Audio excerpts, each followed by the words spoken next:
All right, well, good afternoon, everyone. Welcome to the Corning Museum of Glass. You've joined us on a very special day. We have a visiting artist with us here. This is Elaine K, and she's been with us for the last 2 days. Today's our third day, and sadly, our final day here as well.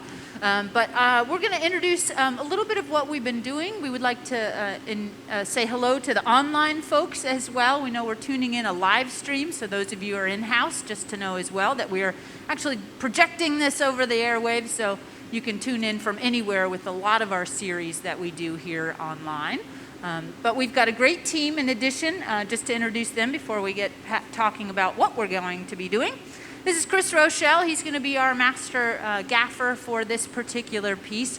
Tom Ryder is also going to be assisting here. My name's Helen Tegler. If you have any questions, any curiosities as we go along, you can, of course, get my attention to ask here in person. And, of course, we have Amanda online answering all those curiosities as well. And Jason up in the booth, so thanks for all the assistance up there, and he'll help narrow in on some of the focus things that we want to look at. But let's get a big round of applause for Elaine to start us out and the team. Awesome, thanks so much. So Elaine comes to us here, and she is an anti-gravity artist. That is actually a new program that the Rockwell Museum has put together. And the way they described it is anti-gravity is an endeavor premiered in 2018 to create an annual opportunity for emerging artists. Each spring, one artist will be selected to create an original site-specific work of art for the rotunda as a direct response to that architectural space, the historic building, and the permanent collection. The rotunda is a unique exhibition space within the museum that greets visitors as they enter the building. So this is something that it's a great honor to be able to put an installation into that Rockwell Museum. And we've hosted all three so far of our anti-gravity artists as a resident artist here at the museum, which has been really great. So I'm going to pass it off to you, Elaine. She's going to tell you a little bit about herself and how she came to be here with us here at Corning. Thanks for the introduction. So this is a really special opportunity for me. The collaboration with the Rockwell is really cool, and I was just telling somebody I never expected that this would be something I would get to do. But it started with the anti-gravity installation, and so they brought me in, and I looked at that rotunda space, and I made a piece that was based on the architecture of the space. And I work with a whole lot of different materials. I think generally I respond to what the material's qualities are. So I play with it and I experiment with the material, and then that informs what I do with it. So the piece over there, if you haven't seen it, is made of sassafras frames. So it's like bent wood with rice paper that is on the surface. So kind of kite-like, and there's maybe 50 of them spinning around in the space above there as you go up the mezzanine. And so that installation has been there because of the pandemic. It's been almost, it was delayed a couple times, so almost 2 years now. A little bonus year of yes, exhibition definitely there. A bonus year. And I do believe that's up until February, is that correct? Through January, I think. Okay. Till the beginning of February. Yeah, so if you want to go and see the Rockwell and, of course, the Corning Museum, you can do a double hit in one day and get a discount ticket for going to both. But we've got that up until, early February. Anything else you want to tell us? Well, there's another exhibition. So I'm lucky to have another exhibition at the Rockwell. So there's a solo exhibition when you go up through that piece to the mezzanine level.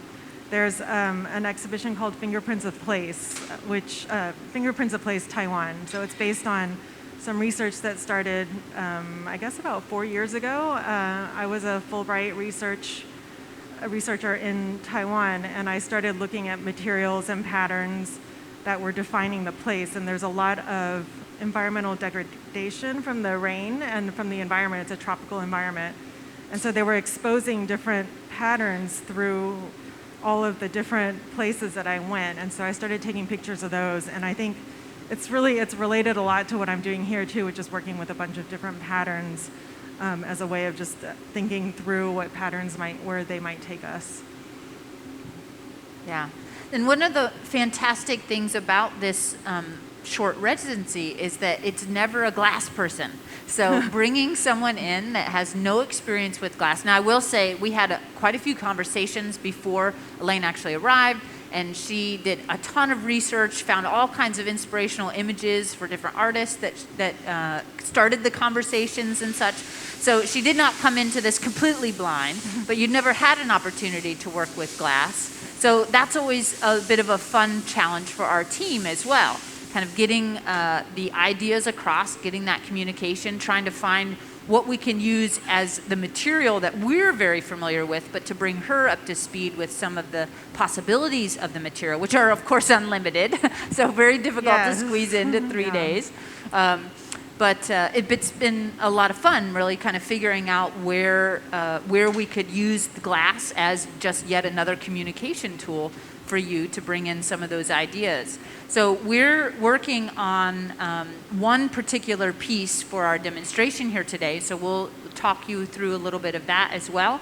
But it's representing only 2 days of glassworking, so it's really exciting to see these come so far in just a short amount of time. Yeah, the 3 days is going by so fast. Helen's being generous. I did some research, but nothing would really prepare me for understanding the material of glass. And so the first day I was like a deer in headlights. And they did say I could be as hands-on as I wanted to. And so I tried just rolling a rod with some molten glass on the end. It was very clear like how much experience they have going into it, because they make it look so easy. Like there's this molten glass that's just rolling around and it's staying in shape. And so that was informative. But then the first day was a lot of learning for me. And I thought I'd just walk you through the pieces that sort of the process we did.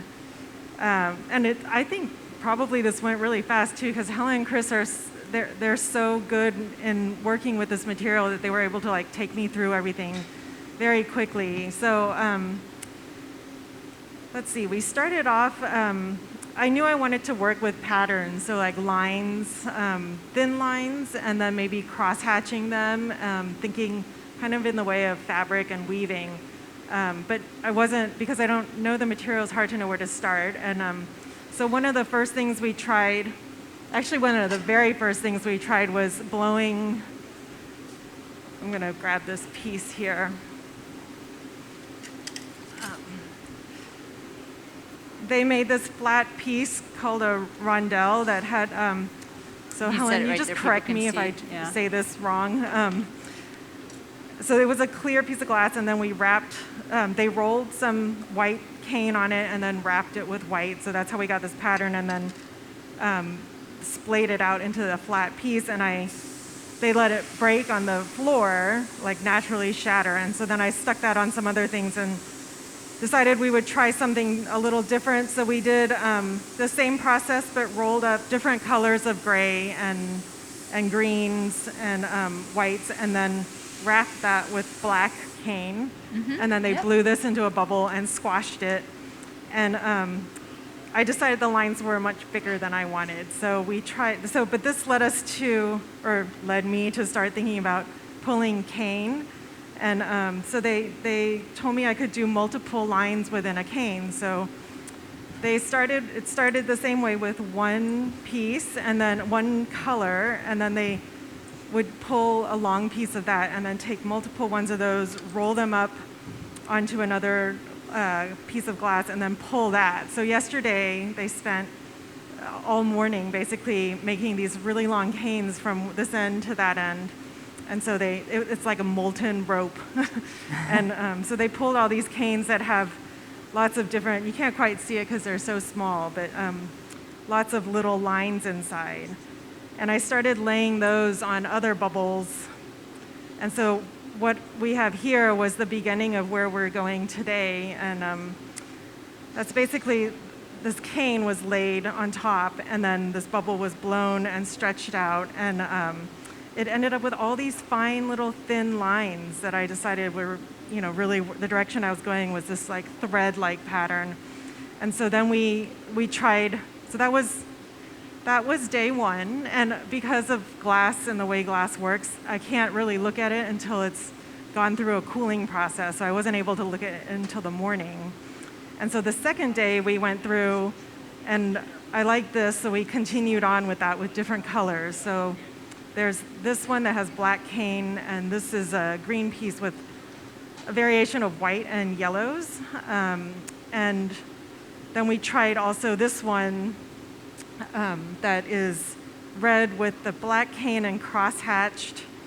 And ultimately, this wasn't really doing what I wanted it to do, so we left this. And today we're working further with this. And then there's this bubble effect on the top of these two that I decided I really like, that happens just in the process of rolling the cane onto the hot glass. And so that's where we are today. We're working with a bunch of different colors of cane that they pulled yesterday morning. And then Chris, I forgot, it doesn't look gray, but this is going to be a gray piece with lots of tiny, tiny white lines on top of it.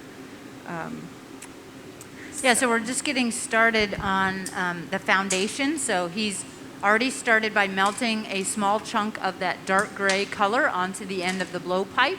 He's starting to gather the clear layers that we need, which will be the amount of glass that we need. And for those of you who are not familiar with glass at all, we are working with a furnace full of clear molten glass that runs at a temperature of around 2,100 degrees Fahrenheit.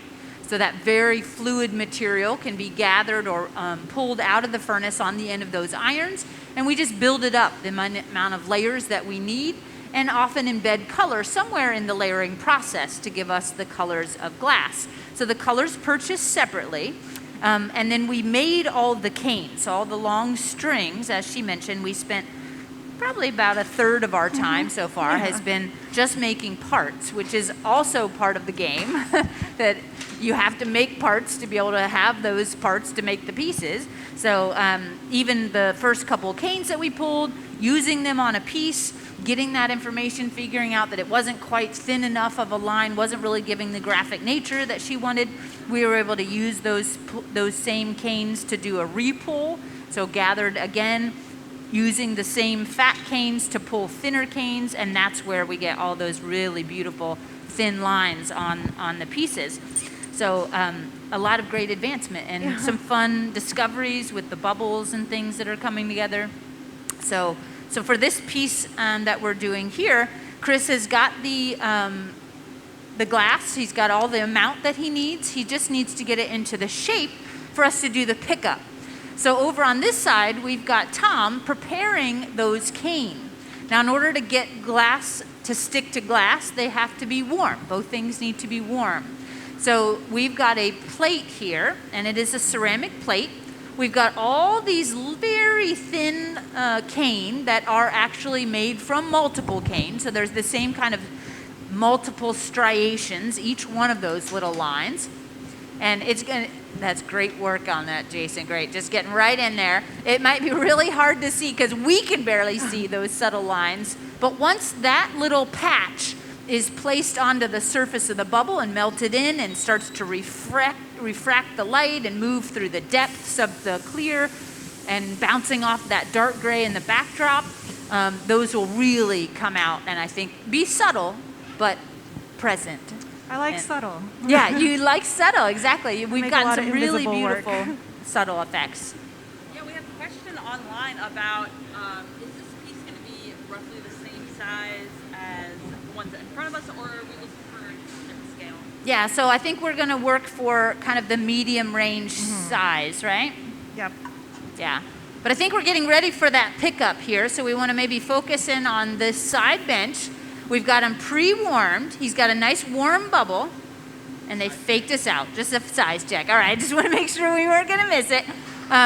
But so we're sizing that up so that when we pick this little patch up, we want it to wrap as much around that form as possible and kind of fill the space. And that's been some of the challenge as well, figuring out how to actually fill out the bubbles as we make them. And as you can see, this pattern is fairly oval. So oval is great, and it'll go onto a round form. But we always end up having to put them onto a round form because we need to heat them, squish them, consolidate it back, and melt in to get no texture. So picking it up on the round format and then blowing it out into that oval makes the movement of the glass do some fun things. So Chris is just pre-warming the very tip of this bubble. Tom is being very conscientious not to get that little patch too hot, otherwise it'll start to stick to the ceramic plate itself. So the perfect temperature, going right down onto that form. We figured out that if we do it just a little bit colder, we have a tendency to trap more of those air bubbles in the pattern, which has been a real key component of what Elaine likes about all of this design. Yeah, beautiful. Now there's always a little bit of kiln wash on the surface from using that kiln shelf, so he's just using a whisk broom to clean that off a little bit. But that was a great heat, great pattern. Let's give the team a big round of applause for that one. Very nicely done. Very nicely done. And now this will be in great view to the back of the heating chamber. You can kind of see those line patterns. Well, now they are sitting very prominent on the surface of the glass. And we want them to be melted in. She found that really the smoothness was really attractive, kind of the rock-esque feel, right? Yeah, I think everything blends in and it becomes even more subtle. Yeah. But the bubbles end up looking, they almost look like wood grain in some situations. Yeah, like Depends a knot on- that yeah. forms and kind of Yeah, pushes yeah. everything else around it. Yeah, or a vertebra. And this morning we were talking about how they look like trilobites. If you know what a trilobite is, it's this tiny little, it's an arthropod, Yeah. I think. I don't want to get that wrong, but like fossilized, basically. It's prehistoric. And so when I was little, I used to find those, and this looks like a vertebra to me. Mm-hmm. So many things. It's funny what you think of, what comes to mind. Like you realize you're making something that you've been looking at for years, or something that's in the back of your head, and after it comes out, you're like, oh yeah, that's what I was making.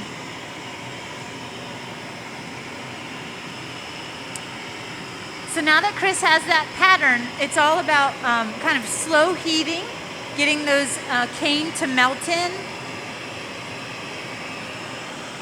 Eventually we'll flatten it slightly, and that'll help bring it into more of that oval form. But Chris has been working with glass for over 20 years. He's got a really good hands, a lot of great experience with glass, and so makes a lot of these trial and error processes work pretty quickly, pretty efficiently, and very technically clean in the way that they come together. So it's been really, really fun to have a new challenge, a new fun thing to play with. That's one of, at least my favorite parts of having these residencies, is bringing in new people, getting new ideas, getting challenges for our team as well. And there's just a little bit of teaching in it. It's like a little bit of There's everything. a lot of teaching, I A think. lot of teaching. There was a lot of teaching the first day, and yeah, they make it look so easy. It's really amazing. Yeah. And the other thing about doing this is one of the things I thought about is you don't often get to learn about a material that's so foreign to you. As you get older, there's so few things that you really just like dive into the deep end around experts that can answer every question that you have. And I'm sure there's a lot of things that I've learned that you guys, because you're so good at it, you're like, oh yeah, we can make that happen. But in reality, it's probably not something that's like easy to replicate again. Like when I go somewhere, I'm like, I'm going to do this. These people did it for me. Well, that is true. There are some technical things that, like the bubbles, that wasn't in the original plan, but it's part of the methodology. And then we figure, but then trying to replicate those same bubbles every time, that's a tricky one. It's like when you say, let's do it, then it's harder to do. Yeah, exactly. As soon as you want something to happen, it's not going to happen. Yeah. But, we with that experience, with that understanding of glass, we've been able to replicate some of it. I mean, we understand the basic concept. We know that cane are round.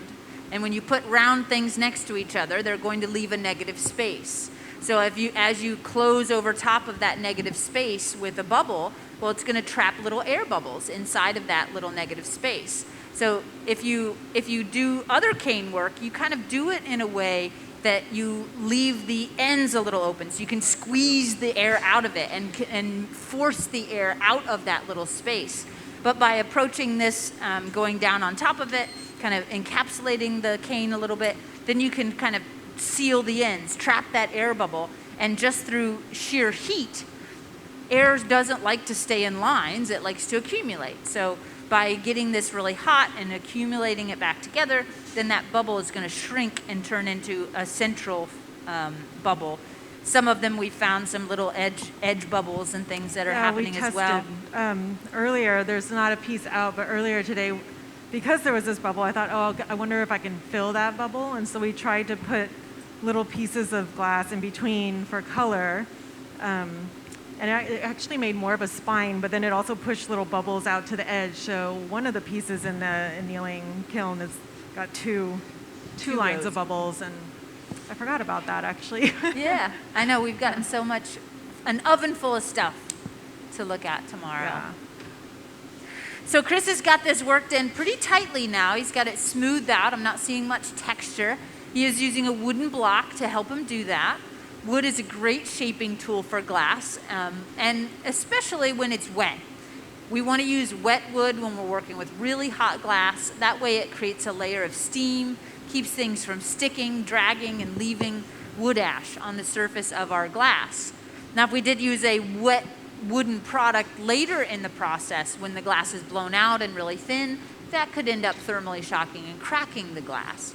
But when you're trying to actually consolidate things, squish them around, those blocks are a really good option. So we've got our reheating chamber here, which is also over 2,000 degrees to be able to soften and remelt our material. And we've got a great view inside here at the Corning Museum of Glass. So something that doesn't really exist in other studios, but that is an actual inside view that you're seeing. But that inside view isn't because of a camera inside. It's a standard camera located outside of the unit, protected by a special piece of glass. So glass as a material is pretty much all made of silica sand, and then what you add to that silica sand will change the working properties, giving you different types of glass with different attributes. So we've got a small window of fused silica in the back of that furnace that has a temperature resistance of upwards near 4,000 degrees. It's very optically clear, and it doesn't thermally shock or expand and contract as it heats and it cools like our soda lime glass. So it's a really wonderful glass to use for that view inside of that reheating chamber. And even though we are a separate company from the Corning Corporation, that glass was, of course, developed here in Corning, at the Corning Corporation. So again, we'd like to welcome everybody. I think often like to revisit that. We are here with Elaine Ng, and she is our featured artist this week, visiting us from the Rockwell Museum. She's got two really wonderful exhibitions up at the Rockwell, including the Antigravity installation. And I always get the name. I just want to make sure I'm saying the right name. It's Circle, Align, and Arc.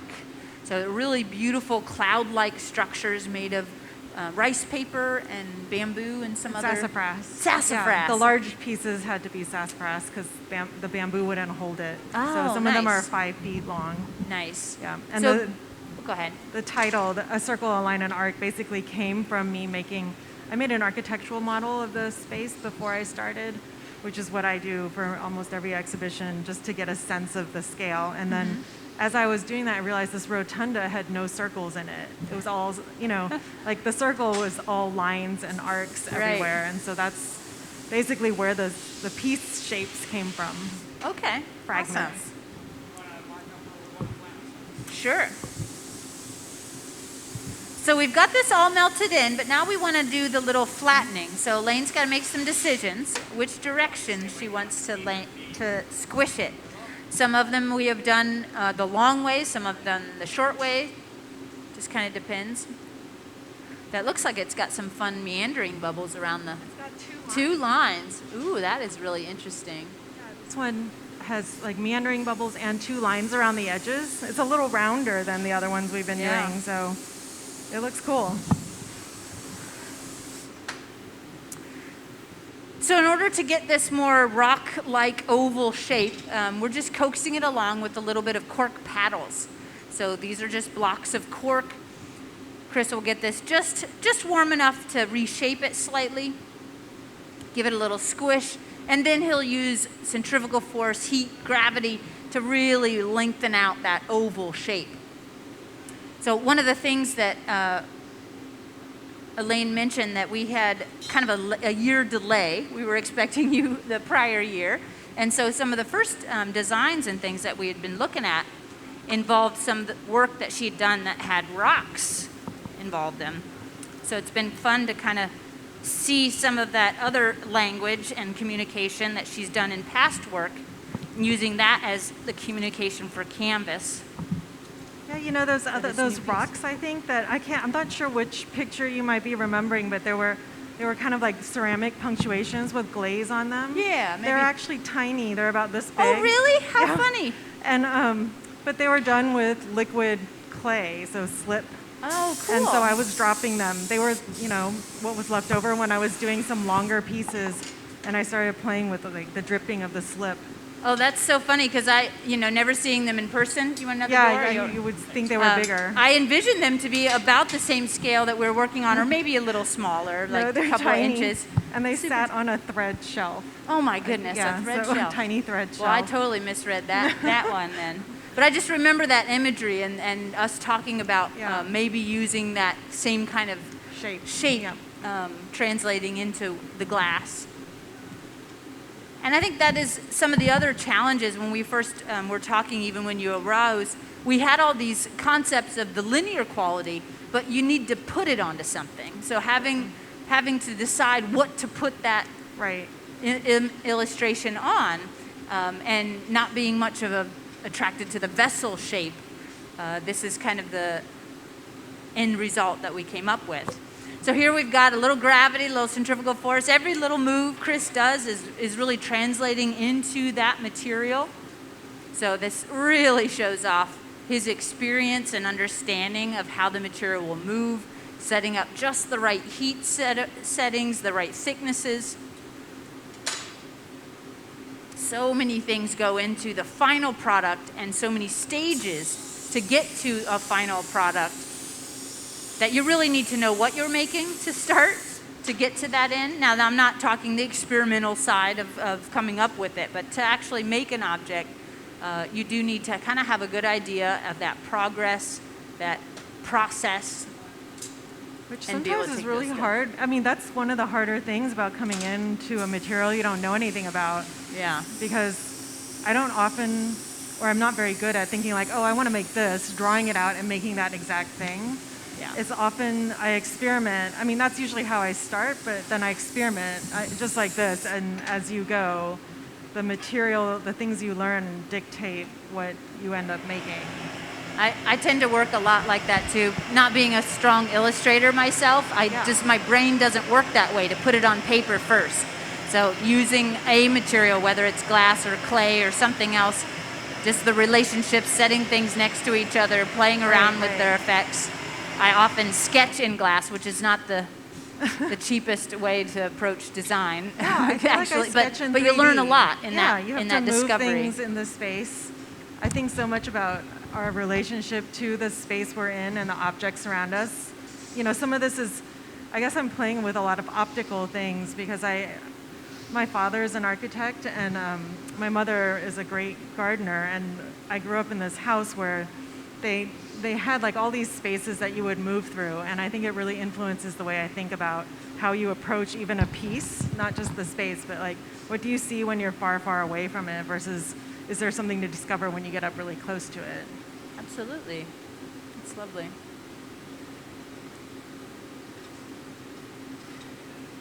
So part of the challenge of this process as well is anything you make, you need to figure out how it's going to be displayed, right? And so we had a lot of discussion at the beginning how we would approach even this seemingly simple rock-like form. And if you transfer a piece, as you traditionally would in glass making, you would attach a punty to the far end. trade it over the other direction, heat in that opening and either close it off or open it up wider, whatever your approach is going to be. But there's so much, I mean, the whole point of this process is, of course, the face of that piece. So we didn't want to end up distorting or disturbing that piece. Now, in traditional methods, we could maybe cold work some of that away as well. But with a 3-day residency, you don't have a lot of time for cold working either. So this has been a really great way of doing it. So we are not transferring this. We just back set that bubble enough so that the back end of it is the flat part that will sit on the table. So then we just torch the opening of that piece and kind of hide it and tuck it underneath, and then you've got that wonderful visual from the top side. So Chris is just doing a little bit of adjustment there to get this piece back set enough that it'll, the connection to the pipe, that connection will be tucked up inside the back end a little bit. I also want to mention that this color, it looks a little bit pale right now, but it will be a little bit of a darker, kind of an elephant gray. It's kind of the same as the big vessel that we started with. I think this was elephant, wasn't it? Or was it? No, that was the 101, and I think the other one's the elephant. Yeah, they're both in here. One of them is the one I think looks kind of green, that's the lighter gray, and then the other one's the elephant. Yeah. Yeah, what do you think, Elaine? Great. I'm going to take a picture because I keep forgetting what these things look like when I leave. And then they have to sit overnight and I totally forget. Yeah. Can we angle the back end down so that maybe he can get a better look at the... Oh, okay. Yeah, sure. Absolutely. Oh, there he's got a better view. He found it. Of course he did. He knows how to use where to get those good angles. So you can see how it's a really subtle pattern, but when you get up close to it, it has so many little lines, so many different striations on there, and all those tiny little bubbles coming together.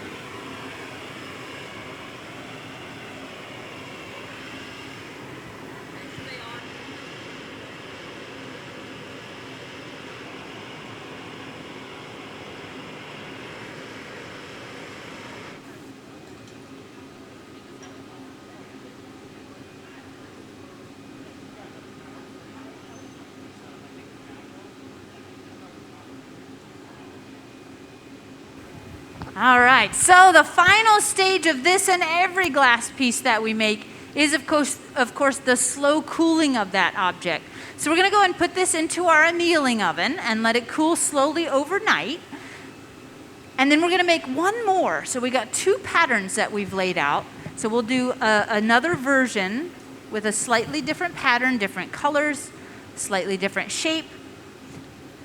We're using the tobacco base for and we're this using the tobacco. So yeah, it'll be it's a terrible name for a color, but it is a lovely brown color.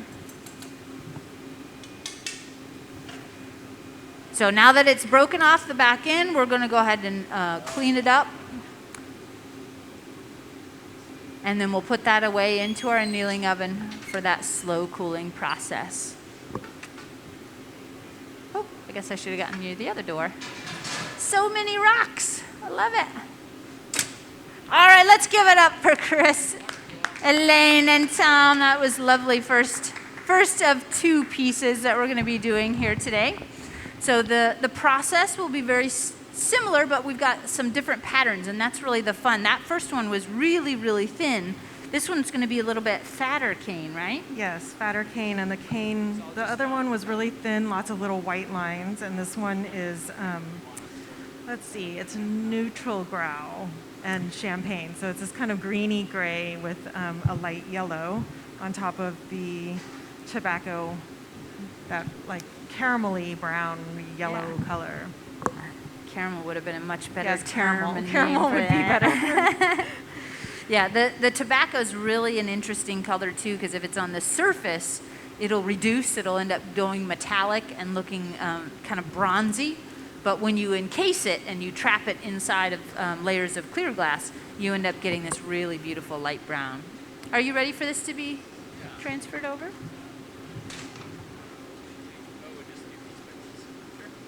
Yeah. I was going to say, are you? Too many cooks in the kitchen here. So to start out, Chris is just going to make a collar to put those pieces on.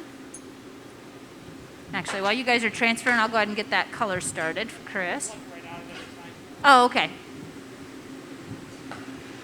So the color and everything has to be pre-warmed to keep it from exploding. So we've got a garage over here. Yeah, it should be that all the way on the left, Chris, chunk. So we've got a garage that's warming up a big chunk of this color. So Chris has made that collar, which is essentially a glass donut on the end of his pipe. You want to make sure that when you have this color, you want to blow through that color and not have clear or anything in its way to try to get that bubble started. So by creating more of a collar effect, you're going to end up not having any clear where you're trying to blow your bubble out. So you can see Elaine is kind of tweaking the pattern, making sure everything is in the right place. That sheet has already been pre-warmed just a little bit to make sure that it is pre-warming those canes a little bit. You never want to thermally shock glass or the ceramic plate that it's sitting on. So even having the forks really cold and going in to pick that hot shelf up out of an oven, that can crack that pastorelli plate. So we're going to get those all arranged and then probably tuck that into the garage for just a few minutes to get it all warm and ready to go. Ooh, got the hiccups all of a sudden. So online community, hope you're doing well. How many folks we got watching here today? 24, all right. So if anybody's got any questions online, again, feel free to interject. We've got Amanda here answering all those online. We've got a couple people in the audience. Any questions, any curiosities? No? All righty. So Elaine's been working really hard on coming up with all these different patterns and things.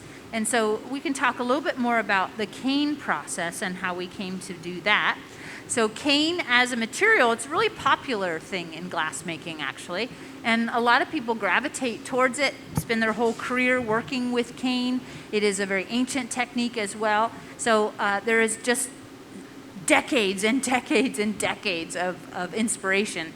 Especially if you wander around the Corning Museum of Glass, of course, there is historical use of cane and contemporary use of cane. But the most basic form is to just take a chunk of color and put it onto the end of a pipe, gather clear glass over top of it, so that's encasing that color, and then you take that little package and you pull it between two different irons. So you're creating one long string out of that encased glass. Then once you have that long string, you can break it up into little pieces. So those little pieces, we would call that little section a piece of cane. So we can take those little chunks of cane and make things with them on their own. If you roll them up onto the surface of a bubble, that's kind of what we're doing here. The first piece that we did, that gray piece, was just rolling cane onto the surface of the bubble, pre-warming it in a very similar style to what we did here with the pastorelli plate and getting everything established. And then you can, using that simple version, will just give you simple lines. So those lines can be left straight on a piece, they can be twisted, you can reverse directions. I've just noticed Jason's focusing in on all our details, so thank you so much. So this very basic version of the cane, though, can then be also used to make much more complicated patterns. And this is really where we came into communicating with Elaine and how we would transfer that thick line that she didn't like as much into more of the thin line. So the two different versions here, we've got one that's a helix kind of cane, and that you just put 4 or 5 of those individuals together, and you pick them up on an iron, you put clear glass on both sides, and when you pull to make that long string, instead of just keeping it straight, you twist as you go. So that gives that really beautiful helix effect in the center. You can also do the same or similar thing with just putting it on the outside of a cane, so taking a solid blob of glass, rolling those individual canes on top of it, working that as a package, pulling that across the stage. Then you twist as well. That's going to give you more of a cage effect. So when we were looking at those traditional techniques of how to create smaller versions of those lines, every stretch that you do, every movement that you do is going to shrink that imagery a little bit. Now, she didn't really want it to be meandering back and forth on itself as much. Really wanted those thin lines to be more straight and more graphic in nature. So instead of twisting as we pulled those canes apart, we just tried to keep the canes fairly straight as we did it. So rolling up a group of black, rolled up a group of white, we rolled up a group of gray and white mixed. We did a couple different versions. And when you pull them really, really tiny, it started to give her a little bit more of that string effect and that linear quality that she was looking for. But it's always fun where they connect. So as you start to put those side by side next to each other, well, you've got, if it's even a basic cane, basic clear cane, well, you've got your stripe of white, but you've also got your little stripe of clear where those two touch together. So that automatically makes a little space that gives you that illusion that the canes are separated, or the white lines or the colored lines are separated. So by doing the cage cane and doing only straight, not only are we getting where they contact together, we're also getting where they flatten together. So that's the part that, I really got into too. It's like with the flattening, and then you see this circle that's left over from I'll the pull this dimension over of the here so it's in cane. the same place. So I don't know if that's really Might going to be hard visible here. online or not, but I'm gonna light it. where they come together, the ends are broken. You know, this was a round thing that had cane on the outside, but as it flattens into the form, then you can get some really interesting endpoints of where those start to melt, start to wiggle around, start to accumulate around the cane itself. So there's some really interesting kind of graphic things that are happening even on the ends of those canes. And learning to exploit those, we got the little bubbles, it's moving the cane that are on the top, but what was underneath that bubble, that kind of gets stuck. Yeah, so and it's then kind the of fun. overlap. Yeah, it almost makes another pattern, like those dark lines. Exactly. The thin lines and the dark lines. And I think this is actually, oh no, that's all black. Some of these were black and gray. Yeah. So the lines were varied, and then stacking them on top of each other and smushing them down gives like another dimension. Yeah, I think this was the one that we had pulled a bunch of sort of mystery white. We weren't sure, had some already pre-made canes, so we pulled a couple of them, and you could see, well, this one was obviously a slightly different white than the ones next to it, but that even influenced our conversation of Right. how, you think of white, you go to the store to get white paint, well, that's a nightmare. There's no such thing as white. There's like so many different versions of white. So even in glass, you have that same kind of thing. We have some that are duro cane, which are thicker or stiffer. So no matter how small you pull it, it ends up staying as a really true line. Where other whites, as you pull them, even though they're considered a stiff color, they're going to soften a lot more and spread a lot more. So even the same thickness of line that you would do in duro will look very, very different in a slightly different white as well. So starting to play around. Oh, this one's got some of that good end piece that we were talking about. Yeah, this is where I saw it. This is the one we made the first day that had like all these elements we're playing with. It had this end, it had this bubble. And then the thing is, I've been looking at this all day trying to figure it out. This one did have alternating colors, and one of the colors is this tobacco color. And so when we did that, I think I laid out the mystery white we found with the alternating with the tobacco, and then that was pulled out. And so I think part of what I'm liking what I see here is there's a tobacco base color, and then there's this white, but then there's another tobacco that you can't see, but you see the shadow. Yeah. And I think that's what I keep looking at, trying to figure out. And I think that's what I'm looking at. Yeah, I mean, that's some of the beauty of having the transparency of glass and layering it as a material. You get such depth depending on how deep those layers are, and you're embedding things in all the layers.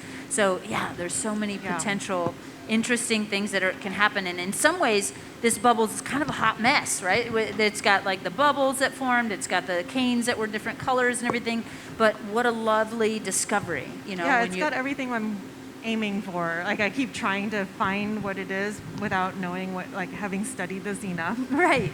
I think I just figured out part of that. And I keep remembering, I think I was telling you yesterday, that it's easy for me to get off track because I keep discovering new things. I'm like, oh, let's run over there. Oh, yeah. And I forgot, oh, yeah, I was going to layer the same color on top of the bubble of that color to get a shadow. And and then I get distracted. Absolutely. Shadows. Yeah. Some lovely shadows.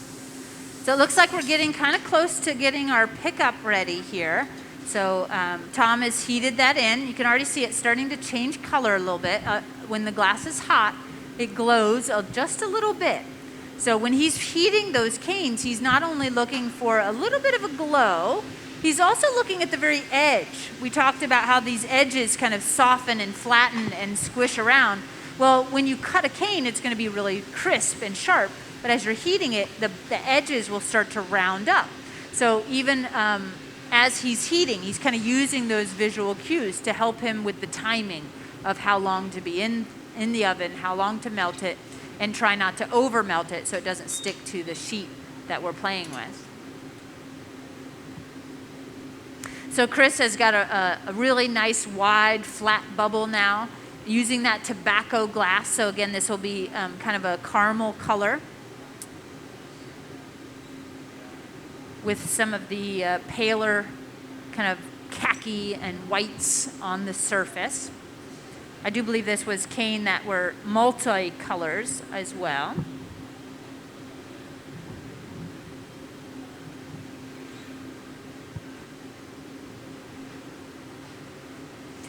He's also occasionally flipped this whole plate around. When you're heating things in those reheating chambers, whatever goes in first comes out last, so it's automatically going to be the hot side. So you want to give that a good turn. Yeah, there we go. Chris and his eagle eye, squishing it right on there. So making the bubble so that it really comes down around that and going up the side a little bit. That's really wrapping. That was another thing that Elaine was commenting on that she really liked, when they kind of filled the visual space of the surface and kind of wrapped around the surface just a little bit. I'm in awe of Beautiful every pickup. step. Very nice. I always love when you guys brush the kiln wash off and it sparks and it's like glitter. It's like glitter. It's magical. That's that little bit of pyro in there. But yeah, using that whisk broom, that's one of the reasons it's nice. It very rarely kind of burns and leaves a mark itself, but we need to use that to help brush away any little dust that might be on the surface. Not only can be unsightly, of course, to have a chunk of rock basically sticking onto the surface of your glass, but if you don't get that off, depending on the level of it, it can also create some incompatibility problems. It could crack the glass later on. Now, they've done such a wonderful job on this pickup. Tom didn't get it too hot. It was looking really nice, but there might be just a little spot that had either a little from the Ferretti, the little metal things that hold the canes from rolling all over the place. They're kind of losing their non-stick when we need to kind of recoat them. So it looks like they're just going to take a Dremel tool and clean off that little bit of metal that might have stuck to the edges. Those edge pieces are also on the edge, so they're getting hotter. They were small pieces, so they just have a greater likelihood of picking up a little bit of hitchhiker. So we're just going to get that removed and back in business. How many of these brooms do you go through? How many of these brooms? Yeah. You know, we're getting down. This one's It's getting shorter and shorter I know, every it's day. pretty well loved, right? Yeah, and it's falling apart. But I don't know that we have any more, actually. I need to add that to our list. I know I had gotten one. I was teaching down in Harrisburg for a while, and they have a farm show that happens every year.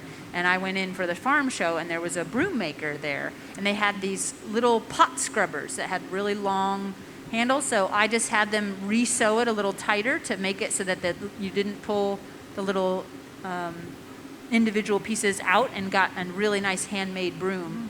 That it makes me sad that it's burning shorter and shorter every year. Get rid of it every day. Yeah, you get rid of a little bit of it every day. But yeah, those straw brooms are really nice. I love it at this moment too, where I do love the smoothed in and all the bubbles and stuff, but there's something really lovely about this kind of cladding that's happening on the surface. I love watching every part of the process. It's like every time you guys ask me, oh, so do you want to do this? I'm like, well, I'm really loving it right here, and I want to stare at it some more. But it goes so fast. Glass goes so fast. Well, I think that's always one of the tricky parts in developing new work as well, is where do you stop and where do you keep pushing? Because so much happens in the discovery of pushing, but then you lose that moment of what attracted to you at the first place. Right. And chances are you won't be able to replicate it exactly again in glass. We'll see, and watching you guys paddle that into shape, every time you do that, I see it come on the top of this longer oblong vertical shape. And every time when I say, oh, stop, I like that shape. Let's work, just so it's on the top of a taller rock. Oh, yeah. If we had another week, we're just scratching the surface. We're setting a foundation for future exploration. Yeah, that's what a lot of these really short residencies, especially bringing someone in that doesn't have that familiarity with glass, sending you home with that familiarity is so great, because then you could find some local glass workers where you live, or maybe apply for a residency somewhere else that uses this material and really have that as just part of the repertoire to play with. It also changes how you think materially with some other material, like the way that it behaves. I noticed, so I took a woodworking class years ago, and something as simple as learning to saw without blowout on the other end has changed. Like what I was telling you about cutting tile. Yes. And the idea of blowing out the end of your cut and putting something there to stop it, or cutting it from that other end. That's because I took a woodworking class that I started doing that. Right? No, I agree full-heartedly. The more you learn about the world and materials, the easier every material that you approach gets. Right. So that's great. See, it looks really cool in this shape too. I know, right? You can't go wrong with glass. I think that's really the problem. Every stage of it has got something amazing to look at. So it seems like he's just hanging out, and he is, but he's allowing this bubble to cool a little bit so that we can go back in and get the surface hot.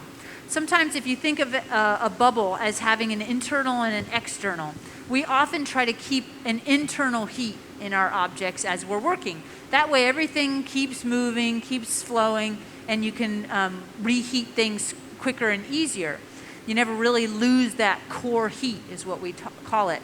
But when you're working with texture on the surface and you don't want to get the whole bubble ripping hot and really moving around, well, just let the whole thing cool a little bit. And then when you go back into that furnace, it's going to heat the surface, but the inside will be a little bit more structural, so that then you can kind of push against that structural inside to help smooth out that texture on the surface.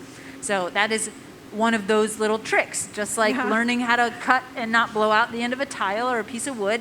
Until you hear about it or until you see it, you're like, oh, that totally makes sense. And it changes your world, and you're able to smooth out those little imperfections without destroying the whole piece that you're playing with. So a really pro tip, as our old friend G. Brian used to say, pro tip.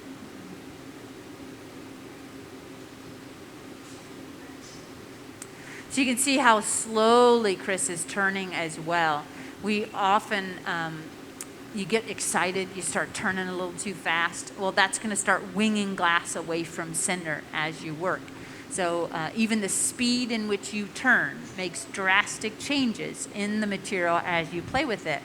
So he's not wanting to reshape that glass. He just wants to soak in that heat so that then he can use that block to really squish that texture right out of the surface.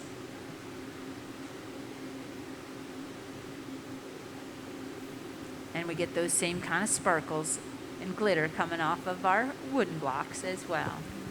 I know I've watched you guys make, I don't know, 8, 10, 12 of these, and every time I keep coming over to take another picture because it's not old yet. Well, that's good. That's good.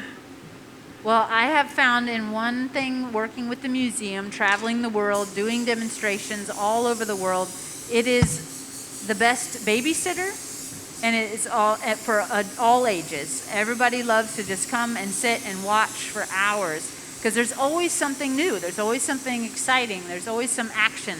And that's really what kind of attracted me to glassmaking in the first place is that action. When you get into a hot shop and there's often music or there's multiple people working on one thing. There's a lot of teamwork involved in it. And just it is a material like no other. The way that it moves, the way that it flows, the way that it glows when it's hot. And the color changes. The color changes. As he works, the color it cools down and the color starts to appear more. Yeah, there's so many drastic changes that there's just always something exciting happening. So it is a universal attraction, I think. So we do invite you, of course, whether you're online or coming here. If you're in-house, you already know that we're here and you've been part of our community. But we'd love to see more folks come and visit, not only here at the Corning Museum of Glass, but of course you want to go to the Rockwell while you're here in Corning, checking out Elaine's installation up until February. But how long's the show that you have associated? Do you know? The Fingerprints of Place show? Yeah. That is, I think, till the 23rd of January. Okay. But I think both of them are going to end around the same time. Okay. Because they happen to both So be come there, before the end of January. Yes, pretty much. Yeah, if you get there before January 23rd, both will definitely still be up. Awesome. But there's also, of course, it's a great museum downtown there in the Rockwell. We have an adorable downtown with lots of shops and restaurants and things to visit as well. So it's certainly a destination place to come and hang out. We're coming into maybe not the happiest weather time of the year, but very beautiful. But it's beautiful. when the snow We're falls. Decorating the museum as we speak. There's all sorts of holiday displays going up, and the leaves are still a little bit around in the area. So it really is a gorgeous place to come and hang out for a few days. The sunrise over the mountains right now is really beautiful. The color. Yeah, absolutely. I imagine sunset too, but today there's no sun, so. Yeah, it's a little bit gloomy here today. We're making our own sun here, right in the hot shop. Lots of glowing glass. So Chris uses this torch. This is a kind of a balancer of temperature. We can use these torches to spot heat very specific areas. We can use these torches to give us an insurance heat to make sure that nothing's getting too cold as we're working. And then we've got a very intense furnace, or intense torch, which I don't think he's used too much on this piece, but we have another one that's both gas and oxygen. That burns nearly 5,000 degrees. Originally designed for torch working or flame working. But that is a great way to do very tight, controlled heating. But cutting in that jack line, everything needs to have a constriction. This is essentially telling the glass where we want it to break. Glass will break wherever it is the weakest on a form. So we just set up weaknesses in a form if we want it to break more likely in that particular place rather than somewhere else. So every single piece, whether it's blown and hollow or solid and sculptural, it always ends up having a nice tight jack line. And it gives Chris an opportunity to use his favorite tool as well. Those jacks being his favorite tool.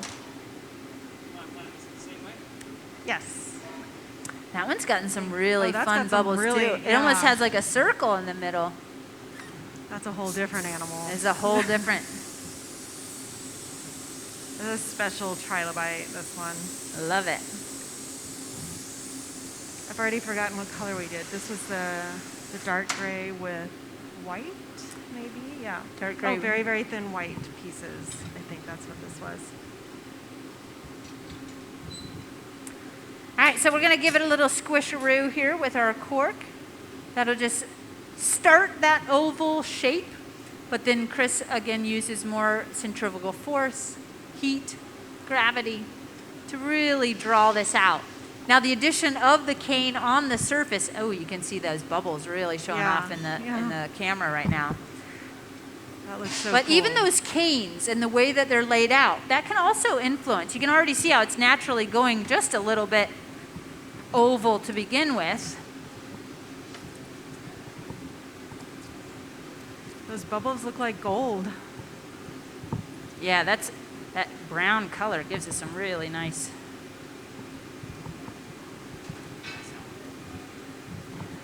Sure. Yeah, see that shape where it's sitting on top? Every time you do it, I'm like, oh yeah, that's a really nice shape to try out. I mean, that would be a really pretty, like, tall rock with the Right. very trilobite-esque, right? Next time. Next time. Next life. That's the point 0.20 series, Right. you know.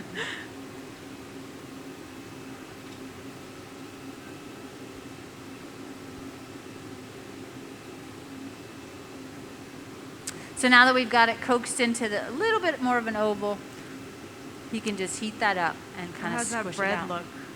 The bread look? Yeah. Yeah. That- Before lunch, we were making a bunch of really long ones, and they kept making us all want to eat baguettes for dinner. But that's the other lovely thing about glass, is just sort of how it moves and flows and can turn into pretty much any shape. But there's always these moments throughout the creation where it looks like this or it looks like that, or you think you're going this direction, but they're actually going the other direction. It's sort of the beauty of abstraction. I think glass, there's that molten liquid quality of it, lends itself really well to abstraction. And then abstraction is just, what's so great about it is you can go anywhere with it. Or at least that's what I like about it. Absolutely. Yeah, I was really happy to have this not turn into vessels, to like play around with more flowy forms. And Yeah, I thought this would be more interesting than blowing square bubbles. I mean, square vessel bottles. yeah, When we had talked about earlier. We talked about so many different ideas.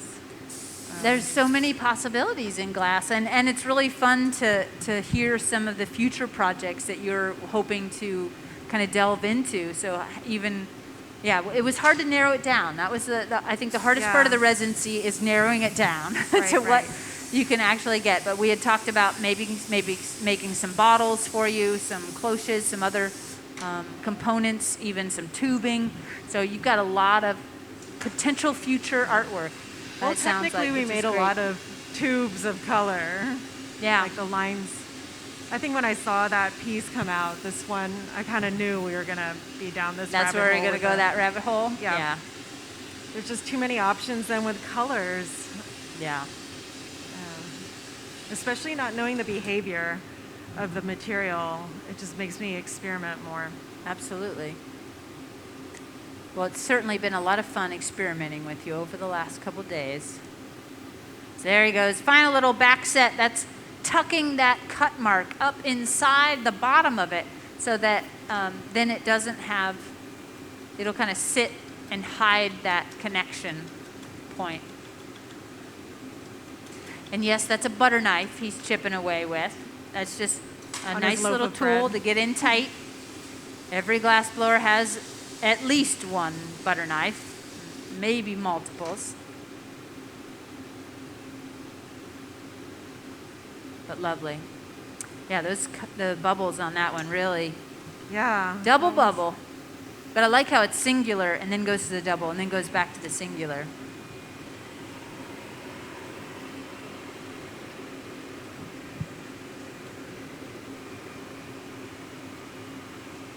So just making sure it's just the right temperature. You don't want to put things away in the oven when they're too hot. They could continue to reform or shape. So Chris is just kind of flashing it down, is what we say. Just balancing out temperatures, giving it a little heat where he thinks it might be a little cold, letting the hotter parts dissipate their heat and balance out. And then we'll put this away into our annealing oven. So just as a reintroduction to the team, I want to thank Chris Rochelle here today for being our gaffer. Tom Ryder's been a great warm-up assistant here, and he's got the protective gear on. He's going to put his head in that 900-degree oven, put this final piece of the day away. Amanda, thanks so much for online presence, and thank you everyone for tuning in to us here at the Corning Museum of Glass. We do hope to see you all soon, and we've got lots of live streams coming up throughout the winter, so keep an eye on the website. There's a full list of all kinds of upcoming events. I think our next one will be a flame working. Is it the flame working one next? I should have looked that up, but there's so many of them coming up. I can't remember which one's next. Well, we got lots of fun things coming down the pipeline. Jason, again, on the AV upstairs, thanks so much for that as well. And of course, Elaine, thank you so much for joining us. And I have to say thank you all for all the work that you've done to help me learn. So a little chip, chip, chip, that's going to help break that free. And a light tap's all it took. We're going to go ahead and torch that bottom, making sure there's nothing sharp on the bottom of our piece. And these are pretty much make and take, ready to go out of the oven. There won't be a necessity for any cold working or anything, so Elaine will be able to take those with her tomorrow in the morning.